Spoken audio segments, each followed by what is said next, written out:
Acting like a child is actually a great thing. It's great for your mental health and it's great for your business. So in this video, I'm going to give you a few tips for how you can level up your own ability to act like a child.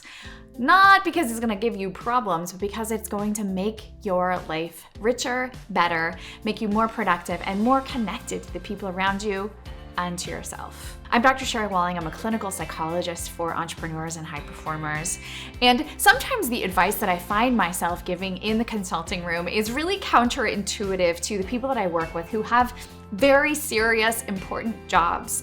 Often they're running companies with 200-300 employees, and it's really important that they are dialed in, right? Not messing around, because it's easy to make decisions that put the well-being of the company at risk, and nobody wants that. But one of the things that I often suggest to my clients is that they begin to think about how to show up in a little bit more childlike ways in their lives. And maybe you've heard the Buddhist principle of beginner's mind. I think the childlike mind is a similar idea, which is where you as an individual, as a grown-up, begin to let yourself be in a state where you facilitate a little bit more childlikeness. There are a couple of things that I think are really, really helpful to your mental health and well-being about childlike behavior. The first is play. Play is the ability to engage in activities that are joyful and pleasurable, not necessarily with a specific outcome or objective in mind, but because they are rewarding in and of themselves. And play is really helpful because it helps our brains, it's sort of like exercise for our brains. It helps us integrate memory, it helps us with flexible thinking and problem solving. It helps us think about novel concepts or new ways to solve problems that may not be our typical patterns. So play takes us out of the linear, goal-directed, getting from point A to point B, and allows us to be more meandering, less linear, more flexible. And that means that our brains are working in less traditional, less directive ways, which allows us to come up with creative and innovative solutions to the problems that we're facing, and also allows us to have a little bit more fun, to bring a little bit more joy and pleasure into the work that we do. So when I talk with folks about being more childlike, one of the things that I really emphasize is play. What do you do for play? Can you bring a little bit more play into your workplace, into your life? Maybe that's building Lego. Maybe it's putting a dartboard somewhere in your office, although I guess that could be a little bit dangerous. So, be careful, make sure you're in good terms with your employees before you put a dartboard anywhere. Play can also look like getting out a big piece of poster board and a bunch of colorful markers to architect something or map out a problem or even take notes in a really different way. Maybe you put the laptop aside for a while and draw, scribble, get a little creative with how you're expressing the thoughts and things inside of you. All of those are play tools that can be helpful to you in your problem solving, in your work productivity, and in your level of fun. Another element of childlikeness that I think is so helpful to the executives and leaders of the world is to practice a sense of awe. Do you remember being a child and seeing something for the first time that just blew your mind? I remember being a little kid and seeing the first big full harvest moon.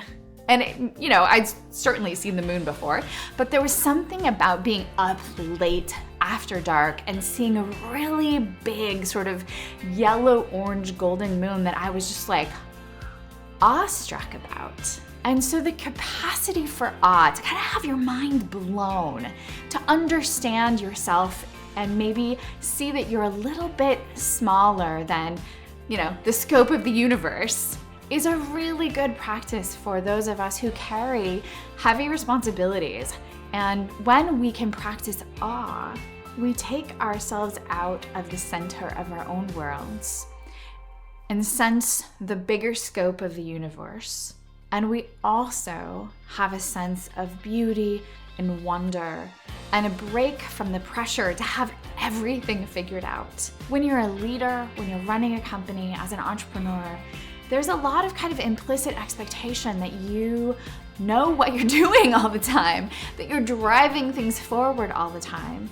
And when we're in awe, we're just sort of this recipient of the wonder of the world. And it helps us move from this expectation of like always on forward, always linear, always going, to a place where we can just receive the beauty of what's around us, to be inspired by what's around us. It helps our system regulate, to calm down. So when we're always amped up and always directive, our body is necessarily activated, right? It's on guard, it's ready for action, it's going to the next thing, the next thing, the next thing. When we practice awe, we're slowing that down, we're stopping that, we're breathing, we're noticing, we're observing, we're taking it in. It's a wonderful practice for our mental health and for that inspiration that can inspire creativity. The last piece of childlikeness that I love to see leaders implement is curiosity. One of my favorite words in the whole world, but a sense of just being outside of knowing and into wonder. So it's a little bit like awe, but usually awe has something outside of us that's really catching our attention, capturing us. Curiosity doesn't, we don't have to be in the presence of a giant moon or the Sistine Chapel or an amazing piece of art or the Grand Canyon. Curiosity can be much more meandering, can be about small things, it can be about big things. It can just be this desire to understand how things work. And again, this is without the directionality of, I've got a problem to solve, I will march forward. It's again, this more passive meandering, I wonder how it works. I wonder what if.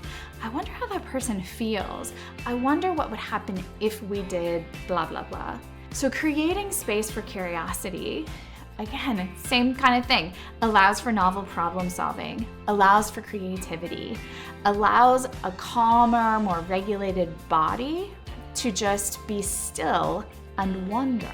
When leaders show up like this, playful, with awe, with curiosity, it kind of infiltrates their whole organization, their whole company. And people are less worried about knowing, less worried about executing without mistakes, more inspired to participate in processes that are healthy. They're inspired to take risks, to be more creative, to be more collaborative. And all of this process is good for everybody's brain. Again, we're working with flexible brains that are less rigid, less committed to like doing the same thing over and over in the same way, and much more open to a wide range of possibilities. So instead of it being an insult, stop acting like a child, let's let it be an invitation. Start acting like a child, thinking like a child, bringing a little more childlikeness into your company, into your work.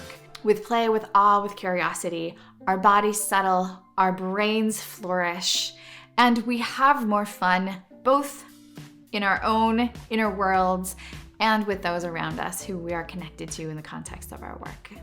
For more strategies to make your leadership journey a little bit more enjoyable, you can follow me at Sherry Walling on X, formerly known as Twitter. Find me on LinkedIn as Sherry Walling, or follow me on Instagram as Dr. Sherry Walling, so Dr.